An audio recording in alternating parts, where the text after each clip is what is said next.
ഞാനിപ്പോൾ ക്യാമറയുടെ മുമ്പിൽ വന്നത് നമ്മുടെ മലയാളികൾ സാമാന്യമായി എല്ലാ നാട്ടിലും ജാതിഭേദമില്ലാതെ സ്ത്രീ പുരുഷ ഭേദമില്ലാതെ ഉപയോഗിക്കുന്ന ഒരു ശകാരപദത്തെ പറ്റി പറയാം. വാക്ക് തന്ത എന്നാണ്. അപ്പോൾ നമുക്ക് വാക്കുണ്ട്. തന്ത എന്നുള്ളത് നല്ല വാക്കല്ലേ? നല്ല വാക്കാണ്. ഒരു ദ്രാവിഡ പദം അത്. തമിഴ്നാട്ടിൽ അതിന് യാതൊരു മാനക്കേടുമില്ല. നമ്മുടെ നാട്ടിൽ അതിൻ്റെ പ്രതീതി വളരെ മോശം. അത് നിൻ്റെ അച്ഛനോട് പറയൂ എന്ന് പറയുന്നതിനേക്കാൾ എത്രയോ മോശമാണ് നിൻ്റെ തന്തയോട് പറയുന്നത്. ഇപ്പം പിന്നെ ഇപ്പം സംസവാക്കുണ്ട് പിതാവ്. പക്ഷെ നമ്മൾ തെറി പറയാൻ എപ്പോഴും ഉപയോഗിക്കുന്ന വാക്ക് എന്നാൽ ചാനൽ ചർച്ചയിൽ ഒരാൾ പോടാ പോയി നിൻ്റെ തന്തയോട് പറയും. നിൻ്റെ തന്തയല്ല എൻ്റെ തന്ത, 16 തന്തയ്ക്കുണ്ടായവൻ. ഈ തന്ത ഒരു വലിയ പ്രശ്നം. ആലോചിച്ചു ആരെ ആ വാക്കിലൂടെ നിങ്ങൾ ആരെയാണ് നിന്ദിക്കുന്നത്? നിന്ദിക്കുന്നത് സ്ത്രീയെയാണ്. നായിൻ്റെ മോൻ എന്നുള്ളത് മലയാളത്തിൽ വളരെ സ്വാഭാവികമായ ഒരു ശകാരപദമാണ്. അതിലാരാ നിന്ദിക്കപ്പെടുന്നത്? നിന്ദിക്കപ്പെടുന്നത് ആ മനുഷ്യൻ്റെ അമ്മയാണ്. ഉണ്ടോ? കാരണം അമ്മയ്ക്ക് ശുദ്ധിയില്ലെന്ന് ഈ പറഞ്ഞത് 16 തന്തയ്ക്കുണ്ടായി. ഇവിടെ പറയുന്നൊരു വാക്കാണ്. അല്ലെ പല തന്തമാർ എന്നൊക്കെ പറഞ്ഞാൽ, കാരണം ഈ ജനിച്ച ആൾക്ക് ഒരു ഉത്തരവാദിത്തമില്ലാത്തൊരു കാര്യം അത്. ഒരാൾ ആരുടെ മകനായി പറക്കുന്നത് അദ്ദേഹം തിരഞ്ഞെടുക്കുന്നതല്ല. അതിൽ ചോയ്സ് ഇല്ല. നിങ്ങൾ ഏത് നിറത്തോടുകൂടി ഏത് ദേശത്ത് ഏത് കുടുംബത്തിൽ ആരുടെ മകനോ മകളോ ആയി പിറക്കുന്നു എന്നുള്ളത് നമുക്ക് തിരഞ്ഞെടുക്കാവുന്നൊരു കാര്യമേ അല്ല. നമുക്ക് മുതിർന്നു കഴിഞ്ഞാൽ പിന്നെ അവിടുന്ന് മാറിക്കളയാൻ പറ്റും. അപ്പോൾ നമ്മുടെ ജാതിയും മതവും മാതൃഭാഷ പോലും തൊഴിൽ പോലും പലപ്പോഴും നേരത്തെ നിശ്ചയിച്ച് കഴിഞ്ഞു. പണ്ടാണ് ജാതിയിലാണെങ്കിൽ നെയ്ത്തുകാരൻ്റെ മകൻ നെയ്ത്തുകാരനാണല്ലോ, ആശാരിയുടെ മകൻ ആശാരിയാണ്, മൂശാരിയുടെ മകൻ മൂശാരിയാണ്. അപ്പോൾ ജന്മം കൊണ്ട് തീരുമാനമാവും, ജോലിയും കൂടി പണ്ട്. ഇപ്പം അങ്ങനെയല്ല. അപ്പം ഞാൻ പറയുന്നത്, ഈ ദേഷ്യം വരുമ്പോൾ, ദേഷ്യം വരാൻ ഉത്തരം മുട്ടുമ്പോഴായത് എപ്പോഴാണ് ദേഷ്യം വരുന്നത്? നിങ്ങളൊരു കാര്യം പറഞ്ഞുകൊണ്ടിരിക്കുമ്പോൾ നിങ്ങൾക്ക് വാക്കില്ലാതെയായി, നിങ്ങളുടെ നിലപാടിന് ന്യായമില്ലാതെയായി, ന്യായീകരണമില്ലാതെയായി. ഇനി നിങ്ങൾക്ക് വാക്കില്ല.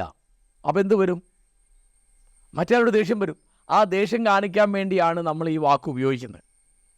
ആലോചിച്ചു, ഇത് വീടുകളിൽ ഉപയോഗിക്കുന്നുണ്ട്, കുട്ടികൾ അങ്ങനെയാണ് പഠിക്കുന്നത്, സ്കൂളുകളിൽ ഉപയോഗിക്കുന്നുണ്ട്. പിന്നെ നമ്മുടെ സിനിമയും സീരിയലും നാടകങ്ങളും ഒക്കെ പറയുന്നത് ശരിയാണെങ്കിൽ നമ്മുടെ പോലീസ് സ്റ്റേഷനുകളിൽ ഇതിൻ്റെ ഒരു കേന്ദ്രമാണ്. ഇപ്പോൾ റാസ്കൾ എന്നുള്ള ഇംഗ്ലീഷിലെ ശകാരപദം കേട്ടാൽ അതൊരു പോലീസുകാരൻ പറയുന്നത് എല്ലാവർക്കും ഉറപ്പാണ്. പോലീസ് സ്റ്റേഷനിൽ അങ്ങനെ പറയണ്ടോ എന്ന് എനിക്ക് അറിഞ്ഞൂടാ, കാരണം എനിക്ക് അത്ര അനുഭവങ്ങളൊന്നുമില്ല. നേരെ മറിച്ച് സിനിമയിലും സീരിയലിലും നോവലും ഒക്കെ ഇങ്ങനെ കാണാം. ഇപ്പോൾ ഏമാൻ എന്നുള്ള വാക്ക് അവിടെ ഉണ്ടെന്നാണ് പറഞ്ഞത്. യജമാനൻ, അതൊക്കെ ഫ്യൂഡൽ കാലഘട്ടത്തിലെ വാക്കാണ്, നമ്മുടെ നിത്യജീവിതത്തിൽ ഇല്ലാത്തൊരു വാക്കാണ്. അതും കൂടി അവിടെ ഉണ്ടെന്നാണ് പറഞ്ഞത്. പിന്നെ ആരോട് സംസാരിക്കുമ്പോൾ എടോ പോടോ എന്നുള്ള മട്ടിൽ സംസാരിക്കുക. അപ്പോൾ ഇതിൻ്റെ ഒരു വലിയ പ്രശ്നം ഞാൻ അതാണ് പറയാൻ വന്നത്. നിങ്ങൾ ആരെ അവമാനിക്കാൻ വേണ്ടിയാണോ ഇത്തരം ശകാരപദങ്ങൾ, പ്രത്യേകിച്ച് തന്ത എന്നൊക്കെയുള്ള വാക്കുകൾ പറഞ്ഞത്? അവമാനിതനാവുന്നത് ആ വിളിക്കപ്പെട്ട ആളല്ല, വിളിച്ച ആളാണ്. അവിടെയാണ് എൻ്റെ പ്രശ്നം. നിങ്ങളാണ് വിളിച്ചതെങ്കിൽ നിങ്ങളാണ് അവമാനിതൻ. നിങ്ങളെയാണ് വിളിച്ചതെങ്കിൽ നിങ്ങളെ വിളിച്ച ആളാണ് അവമാനിതൻ. അല്ലാതെ ആ വാക്ക് കേട്ടുകൊണ്ട് ഒരാൾക്കൊരു അവമാനം വരില്ല. കാരണം അയാൾക്ക് ഉത്തരവാദിത്തമില്ലാത്തൊരു കാര്യമാണത്. ആൾക്കാർ ഒന്നും ചെയ്യാനില്ല. പിന്നെ ഞാനത് ആവർത്തിക്കുകയാണ്, എപ്പോഴും നമ്മൾ അങ്ങേയറ്റം ആദരിക്കേണ്ട മാതൃത്വത്തെ നിന്ദിച്ചും പുച്ഛിച്ചും അതിനെ അങ്ങേയറ്റത്തെ അവഹേളനത്തിന് പാത്രമാക്കി മാത്രമാണ് നമ്മൾ ഒരാളുടെ തന്തയ്ക്ക് പറയുന്നത്, ഒരാളുടെ അച്ഛനെ വിളിക്കുന്നത്, പിന്നെ അയാൾക്ക് പല തന്തമാരാണെന്ന് പറയുന്നത് ഒക്കെ.